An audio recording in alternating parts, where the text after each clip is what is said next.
Priyanka's food ডায়েরিতে তোমাদের সবাইকে ওয়েলকাম। আর লাউ দিয়ে কিন্তু আজকে দুর্দান্ত একটা রেসিপি তোমাদের সাথে শেয়ার করব, একদম ইউনিক। লাউয়ের অনেক রেসিপি শেয়ার করেছি, কিন্তু আজকেরটাও কিন্তু একদম নতুন। তো চলো দেখে নিই আজকের এই ইউনিক রেসিপিটা কি করে আমি করলাম, তোমাদের সাথে শেয়ার করব। তো যারা এখনও আমার চ্যানেলটাকে সাবস্ক্রাইব করোনি তারা কিন্তু সাবস্ক্রাইব করে নিও। তো প্রথমেই আমি কড়াইতে কিন্তু তেল দিয়েছি, সর্ষের তেল দিয়ে গরম করে এর মধ্যে লাউটাকে গ্রেট করে রেখেছিলাম। গ্রেট করে খুব ভালো করে জলটাকে কিন্তু আমি চিপে ফেলে দিয়েছি। একটা সাদা সুতির কাপড়ে লাউটা রাখতে হবে, সেটাকে চেপে জল ফেলে দিয়ে তারপর কিন্তু আমি একটু নুন আর একটু হলুদ দিয়ে এটাকে ভাজা করে নেব। 3 থেকে 4 মিনিট লাউটা ভাজা করে নেওয়ার পর লাউ থেকে যতক্ষণ জলটা শুকিয়ে যাবে, এরপর আমি এর মধ্যে অ্যাড করব ছোলার ডালের পেস্ট।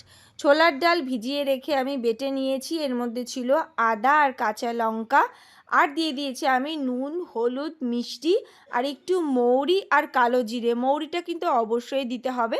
আর এবারে দিয়ে দিলাম একটু ঘি। এবারে সবটা দিয়ে খুব সুন্দর করে এটাকে কিছুক্ষণ আমি মিশিয়ে নেব এবং এটাকে খুব ভালো করে কষিয়ে নেব যতক্ষণ না মশলাটা একেবারে সুন্দর করে মাখো মাখো হচ্ছে, মানে ধোকার মতন একটা মিক্সচার তৈরি হচ্ছে। ততক্ষণ আমি এটাকে কষিয়ে যাব। তারপর যখন কড়াই থেকে ছেড়ে যাবে তখন কিন্তু আমি এটা তুলে নেব। আর তোমরা কিন্তু এখানেই চাইলে ফোড়নে কিন্তু হিং ব্যবহার করতে পারো। তো এই দেখো, এটা কিন্তু মিনিট 7-8 এটা নেড়ে নেওয়ার পর এরকম একটা মণ্ড তৈরি হয়েছে। তো সেটাকে এবার একটা ঘি মাখানো পাত্রে আমি নামিয়ে নিচ্ছি। এবারে কিন্তু এটাকে সুন্দর করে সাজিয়ে এটাকে আমি ঠান্ডা হতে দেব। তো যারা অলরেডি লাউয়ের কোফতা খেয়েছো তারা কিন্তু এভাবে একবার লাউয়ের ধোকা ট্রাই করে দেখতেই পারো। এটা খুব সহজ পদ্ধতিতে এবং চটজলদি হয়ে যাবে, একেবারেই দেরি লাগে না এই রান্নাটা করতে। তো এবারে সুন্দর করে আমি এটাকে সেট হতে দেব কিছুক্ষণ। তারপর এটাকে নিজের ইচ্ছা মতন চৌকো বা যে কোনো শেপে তোমরা এটাকে কেটে নিতে পারো। দেখো আমিও কিন্তু একটা শেপে কেটে নিচ্ছি এবং এটা ছোট বড় সাইজটা তোমরা তোমাদের নিজেদের ইচ্ছা মতন করে নিতে পারবে।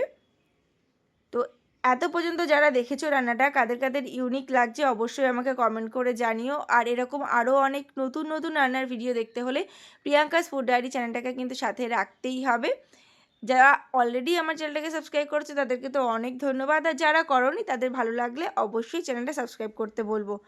আর লাইক কমেন্ট শেয়ার তো অবশ্যই করো। তো এই দেখো আমি এক এক করে কেটে নিচ্ছি। আর এই রেসিপিটা কিন্তু দুরকমভাবেই খাওয়া যায়। তো চাইলে এটা সন্ধেবেলায় ভাজা হিসাবে স্ন্যাক্স হিসাবে খেতে পারো, আবার এটা কিন্তু গ্রেভি বানিয়েও খেতে পারো।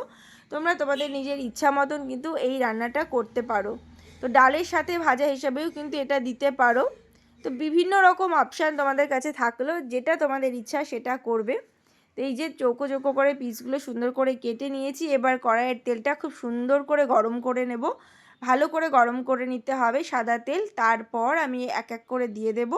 একেবারে কিন্তু খুব বেশি একসঙ্গে তেলে দেব না, 3-4টে করে দেব, কারণ একবারে কিন্তু তেলে এই ধরনের জিনিসগুলো দিলে অনেক সময় ভেঙে যাওয়ার ভয় থাকে, তেলের টেম্পারেচারটা কমে যায় সেই জন্যে। তো সুন্দর করে ভেজে তুলে নিয়ে রেডি হয়ে গেছে কিন্তু এই সুন্দর লাউয়ের একটা ইউনিক রেসিপি।